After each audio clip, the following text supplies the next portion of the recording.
Boa noite aos irmãos, né? Mais uma vez estamos aqui para o estudo bíblico, né?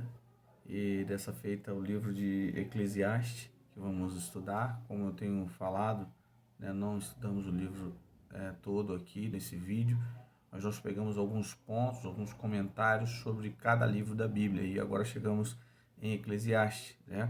Então eu pediria, né? Tenho pedido sempre aos irmãos e aquelas pessoas que têm visto esse vídeo, né, que possam estar lendo os livros e aqui nós podemos, né, estar comentando sobre esse livro, né, a autoria, o título do livro, algumas coisas assim, né, e alguns comentários também mais a fundo sobre o livro.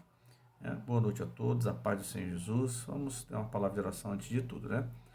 Senhor, mais uma vez nós te agradecemos porque tu tens sido misericordioso conosco e a tua misericórdia é a causa de não sermos consumidos, Pai. Sabemos que não somos bonzinhos, não somos os melhores dos homens, mas é pela tua misericórdia, Senhor, que não somos consumidos. Nós te louvamos, nós te agradecemos, nós pedimos que tome o primeiro lugar nesse nosso ajuntamento, mesmo que à distância, Senhor, mesmo que virtual, tu possa tomar o primeiro lugar, está nos abençoando, Senhor, que vidas possam ser edificadas, algumas libertas, segundo o teu querer e a tua vontade, que tu possas fazer o que lhe apraz em cada vida que puder, Senhor, estar vendo esse vídeo. Pai, continua conosco, abençoa-nos em nome de Jesus. Amém. É interessante nós começarmos a falar sobre esse livro, né? O título do livro, Eclesiastes, deriva da palavra eclesia, né? Do grego, que vem a ser também igreja, né? Igreja, chamados para fora. Ou assembleia, em um Novo Testamento, conota a ideia de um pregador ou um debatedor, também deriva isso, né? Falando a uma reunião de pessoas. Então aqui, né, o autor, que é Salomão, né, ele está falando, ele está debatendo, ele está fazendo uma reflexão sobre a vida humana, sobre o trajeto da vida humana, o propósito da vida humana, né? E ele faz vários questionamentos nesse livro, não é isso? E ele está falando a um público, né? E ele está ali fazendo algumas advertências, fazendo algumas observações nesse livro, né? E a gente vai ver que ele vai colocar sobre, principalmente, a existência humana, a vida humana, né? O que se resume à vida humana, numa sabedoria, vamos dizer assim, do que pode ser visto, né? Uma sabedoria tirada do que se pode ser visto, né? Não uma sabedoria vinda lá do alto, mas uma sabedoria do que se pode ver nessa terra, do que se pode ver debaixo do sol, debaixo né, dos céus, né? E isso é interessante. O pregador, neste livro, apresenta um problema prático, né? Discute-o e procura chegar a uma conclusão sobre o mesmo. Então ele fica discutindo, ele fica debatendo, né, consigo mesmo, um questionamento, né, dele mesmo, com ele, e agora ele vai trazer esse questionamento ao público, né, vai falar sobre isso. É interessante nós vemos isso, né? Aqui ele vai falar aqui no Eclesiastes 1:14, fala assim: vaidade de vaidade, diz o pregador. Vaidade de vaidade, tudo é vaidade. Então, para ele, né, nessa conotação de vaidade, tudo que nós vivemos, né, é só vaidade, não vai dar em lugar nenhum, né? É só isso aqui mesmo e acabou, né? Para que o homem trabalha? Ele vai falar sobre isso, com que se fadiga o homem, né? E interessante, nós vemos essa busca, né, de querer entender a existência humana, né, de uma ótica, entenda bem, de uma ótica terrena, do que se passa aqui. Por várias vezes ele fala debaixo do sol ou debaixo dos céus. Então é uma ótica humana, né? Nós sabemos que também Eclesiastes é um escrito ou um livro sapiencial, né? Um livro de sabedoria, né? O conteúdo, né, dele aqui, mais que um discurso pronunciado perante uma assembleia, este livro parece solilóquio, é uma espécie de discurso do autor consigo mesmo, interna, da qual, né, frequentemente considera a realidade o oposto entre si, a vida e a morte, a sabedoria e a astúcia, a riqueza e a pobreza. E assim ele vai fazendo esse parâmetro entre uma coisa e a outra coisa. É interessante isso. Aí ele fala aqui, ó, porém tem um valor relativo, de modo que nenhum deles, né, nem nada, nem cada um particular, nem todos juntos, chega a satisfazer os anseios mais profundos do coração. Então, nem sabedoria, nem sensatez, né? Nem estutícia, desculpe, a riqueza ou a pobreza, nenhum dos dois consegue satisfazer o ser humano. Não é isso? Então, ele fica nesse rodeio sobre a existência humana, sobre o que poderia satisfazer aqui, né? O pregador se interroga pelo sentido da vida. Com absoluta sinceridade, coloca a questão que mais o preocupa e que ele reduz a termo concreto. Pergunta-se: que proveito tem o homem de todo o seu trabalho com que se fadiga debaixo do sol? Olha, lembra que eu falei sobre isso? Debaixo do sol, não é isso? O que equivale a que deve conhecer, saber e fazer o ser humano para viver de maneira plenamente satisfatória. Como é que pode isso? Então esse questionamento dele é interno e começa agora, ele vem trazer esse questionamento a público, e esse livro vai relatar isso, sobre todos esses questionamentos, né? Como o ser humano pode viver uma vida de maneira plenamente satisfatória. Na busca da resposta que melhor convém a esta pergunta fundamental, o escritor analisa e critica com sistemática atenção os diversos caminhos que poderiam conduzi-lo ao seu objetivo: o prazer, a sabedoria ou a realização de grandes obras, mas descobre que, ao término de todos os seus esforços, o espera idêntica decepção, que ele resume nas poucas palavras de seu célebre aforismo: vaidade de vaidade, diz o pregador, vaidade de vaidade, tudo é vaidade. Ele começa a ver que ele está indo daqui para lá, né? E como é que ele pode chegar a uma solução desse questionamento dele que ele está fazendo sobre a vida humana, ok? Então, quando ele chega a essa parte de que vaidade, porque ele, olha aqui, o autor vai falar aqui, né, do comentário, porque no fim das contas, a atividade de Deus no mundo é um mistério impenetrável para a sabedoria humana, incapaz ele mesmo de descobrir o véu que o encobre. Eclesiastes trata de decifrar o enigma da existência e de penetrar no sentido das coisas, apoiando-se tão somente na sua existência pessoal e nos seus próprios raciocínios. Quer dizer, ele está só no seu conhecimento, se estribando na sua própria sabedoria, né? E os seus raciocínios. Essa atitude crítica o distanciou do sereno otimismo que revela o livro de Provérbios, diferente de como ele escreveu Provérbios, né? E o impeliu de compartilhar da grande esperança dos profetas do povo de Israel. Contudo, conclui com a afirmação de que o dever de todo homem, olha só, o dever de todo homem encontra-se no relacionamento deste com o próprio Deus. Então, não adianta, ele não conseguiu decifrar isso. Ele só entendeu, né, e voltou ao início de que, olha, é preciso, né, o homem se relacionar com Deus. O dever de todo homem é se relacionar com Deus. Porque não sabe, não cabe, ele não consegue entender e saber do futuro, né? E não consegue explicar também, né, a complexa existência humana.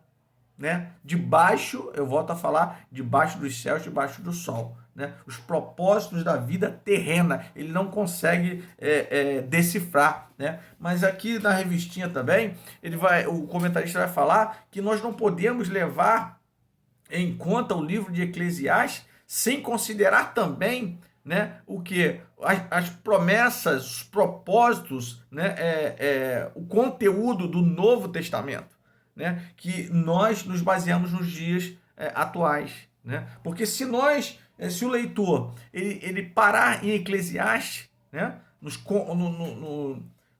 ali nos comentários, nas contradições, né, que o autor de Eclesiastes, Salomão, faz, ele acaba ficando meio que no escuro, né? Até chegar ao final, que ele fala que o dever de todo homem é obedecer a Deus, né? Mas interessante nós pensarmos nisso, pensarmos que existe o complemento, e o complemento para a igreja de Cristo é o Novo Testamento. Então nós devemos nos basear, né, a respeito desses questionamentos que existem em Eclesiastes. Nós devemos tirar conclusões a partir do Novo Testamento, tá? E não devemos ficar aí vagueando, né?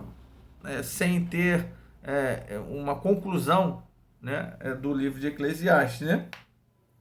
As pessoas trabalham e vai falando sobre isso, né? É interessante nós pensarmos isso. Aqui ele fala umas curiosidades. Algumas das palavras-chave no livro de Eclesiastes são homem, 47 vezes, trabalho, 36 vezes, debaixo do céu, 30 vezes, vaidade, 37 vezes, sabedoria ou sábio, 52 vezes, né, a ocorrência, e mal, 22 ocorrências. O leitor deve procurar, como eu disse, procurar ter em sua lembrança que Salomão está raciocinando com base no que ele somente vê, só o que ele sabe, o que ele vê, né? É o que está acontecendo aqui nessa terra. É interessante. Nós não podemos ficar somente com isso, né? Com essa base de Eclesiastes. Nós precisamos ter como base das nossas vidas, apesar dos questionamentos aqui encontrados. A resposta de muitos desses questionamentos estão lá, né, no Novo Testamento, quando Jesus vai ensinar, quando Paulo escreve cartas, né? Então, no Evangelho, né, e nas cartas paulinas, né, ali no Novo Testamento, nós vamos encontrar muitas das respostas aqui para os questionamentos de Eclesiastes. Por quê? Porque aqui Salomão ainda não tinha a revelação do Evangelho. Salomão não sabia ainda das coisas que nós podemos saber, né? E que os escritores do Novo Testamento já tinham ciência. Ele não tinha ainda, ok? Outra coisa aqui, a salvação e a ressurreição em Cristo, por exemplo, ele não sabia, né? Da vida digna de ser vivida através do Evangelho. Aquele que faz a vontade de Deus permanece para sempre. 1 João 2,17. Suas obras o seguem. Apocalipse 14, 13. Nos capítulos 11 e 12, Salomão afirma que devemos viver pela fé, obedecer a Deus e deixar que Ele cuide do restante. Desfrute agora as bênçãos de Deus e invista na sua vida, naquilo que realmente faz diferença. Então, aqui nós vamos ver aqui esses contrastes do Novo Testamento, as respostas que há para os questionamentos de Eclesiastes aqui no Novo Testamento, ok? Bem, continuando, aqui nós temos uma lista, né, apresentada, uma lista de vaidades mencionadas por Salomão no livro de Eclesiastes. Primeiro é o seguinte: a vaidade da sabedoria humana, né? Capítulo 2, do 15 ao 16. Tanto o sábio como o desprovido de sabedoria morrem. Não tem jeito, um e o outro, né? A vaidade do trabalho humano, 19 a 21. Em última análise, aquele que trabalha não é melhor do que a pessoa ociosa. Essas são as vaidades. 3. A vaidade do propósito humano. O ser humano planeja, mas Deus é quem dispõe. É Deus que dispõe, né? Ele começa a fazer esses questionamentos. A vaidade da inveja humana. Muito sucesso produz mais inveja do que alegria. E aqui tem algumas dessas citações dele, né? A quinta, a vaidade da avareza humana. Quem tem muito sempre quer ter mais, sem se fartar, jamais. Sexta, a vaidade da glória humana. Sua natureza é de curta duração, é incerta e logo será esquecida, né? A vaidade da ambição humana. Os bens materiais não produzem satisfação. Quanto mais se ganha, mais se quer ganhar. São coisas que nós podemos começar a ponderar sobre essas vaidades, né? E que não vai dar em lugar nenhum. E ter uma vida moderada, né? Como nos ensina o Evangelho. Né? Ter uma vida com sabedoria, vivendo para a glória de Deus, né? Vivendo aquilo que Deus tem dado a nós para glorificar a Deus, como nós temos visto nas lições dominicais, né, de escola dominical. Nós estamos vendo várias formas de estar glorificando a Deus com a nossa vida, com nossos bens, né? Então a gente tem que analisar isso. Tudo que Deus deu para nós é para nós vivermos para a glória dele. E aqui nós vamos ver, não adianta tu viver, né? É viver uma vida para você mesmo, que vai ser só vaidade. Mas quando nós temos a Deus, a nossa vida não pode ser uma vida de vaidade. Não pode ser uma vida de vaidade. Não pode ser uma vida que nós estamos com uma visão terrena, uma visão somente aqui, né? Mas nós temos que ter uma visão além túmulo, uma visão eterna, né? Porque aí não há de ser vaidade, há de ser uma realidade para aqueles que creem, né? A mensagem de Eclesiastes para hoje. Vale a pena viver? Um dos questionamentos de Salomão, né? Sobre o vai para cá, vem para lá, né? De trabalhar, de se fadigar, de baixo. Então, a visão dele terrena. Aí aqui vai falar aqui, ó, ainda que à primeira vista possa parecer que o autor de Eclesiastes ensina ao contrário, na verdade, ele ensina que vale a pena viver. Devemos fazê-lo de modo consciente, com abertura para com a realidade da vida. Não devemos ser iludidos, não devemos ficar com vaidades, né? Porque isso tudo vai ficar por aqui. A visão terrena, o que a gente tira desse questionamento de Eclesiastes é que a visão terrena, tudo nessa visão terrena é vaidade e tudo vai passar, né? E aí a gente pode ver à luz do Evangelho que nós podemos ter muito mais, vivendo o que Deus nos dá aqui, uma vida para a glória de Deus, ok? Somente Deus pode satisfazer os anseios profundos do coração humano. A vida sem Deus não é nada. As tentativas do ser humano em preencher o vazio de sua existência são todas inúteis. Não adianta. Mas como eu falo sobre o projeto, a forma que existe em nós, né, que ela é específica, só cabe Deus, né? E nós tentamos, né, colocar várias coisas, não adianta. Então, só quando nós encontramos Deus que realmente é preenchido esse vazio, né? Somente Deus pode dar densidade de propósito e significado para a vida. Não adianta riqueza, não adianta trabalhar, não adianta, que não vai acontecer. Deus deve ser colocado em primeiro lugar em nossa vida. Na verdade, Deus deve estar no centro da vida de cada um de nós. Loucos são aqueles que pretendem viver como se Deus não existisse. Nós vemos isso aí. As pessoas vivendo de qualquer maneira, né? A vida do ser humano deve ser teocêntrica, não é isso? E teotrópica, né? Ou seja, movimentar-se em direção a Deus. Nós precisamos fazer isso. Nós precisamos viver uma vida que nos direcione a Deus, né? Em todos os aspectos. Porque senão vai ser tudo vaidade. Tudo vai resultar em nada. Tudo vai resultar em nada. Né? Vaidade é uma coisa que ela não acrescenta em nada.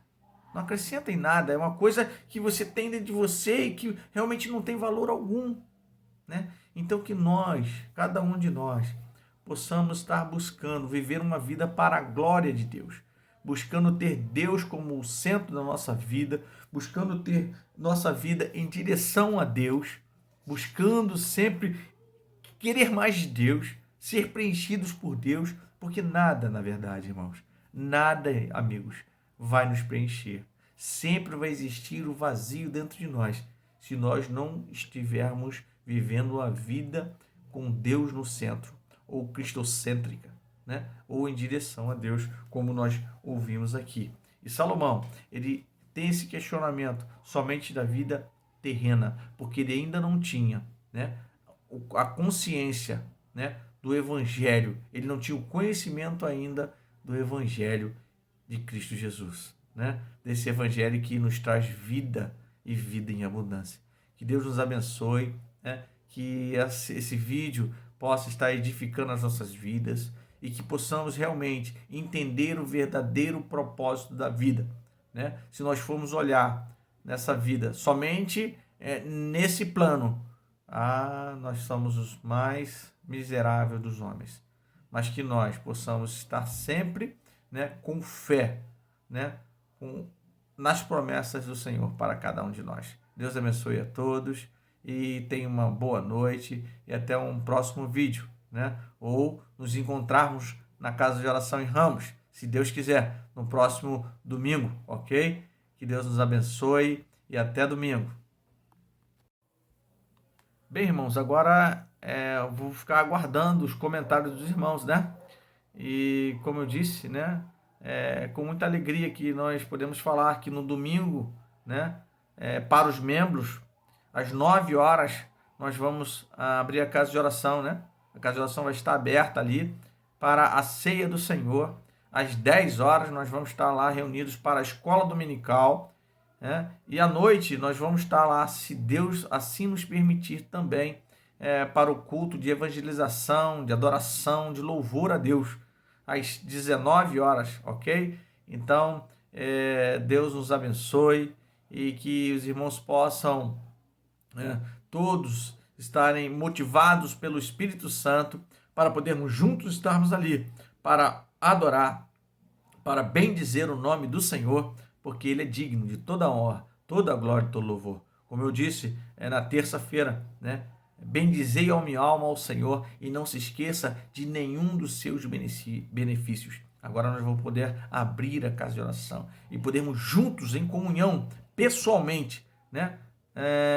Fisicamente, ali poder adorar o nome do nosso Deus, né? Com muito cuidado, é claro, guardando as restrições, né? Com máscara, um álcool gel ali para passar nas mãos, né? E respeitando aí o distanciamento da segurança, né? E todos aqueles orientações, né? Das nossas autoridades têm feito essas recomendações. Assim nós vamos ali estar reunindo dentro dessas especificações aí sanitárias, ok? Deus abençoe a todos, fique com Deus. Foi um prazer poder estar entrando na casa de cada um dos irmãos nessa noite, em nome de Jesus. Que a paz do Senhor Jesus, o amor de Deus e a consolação do Espírito Santo possa ser com o coração de cada um dos irmãos, com a alma de cada um dos irmãos, com o espírito de cada um dos irmãos. Amém.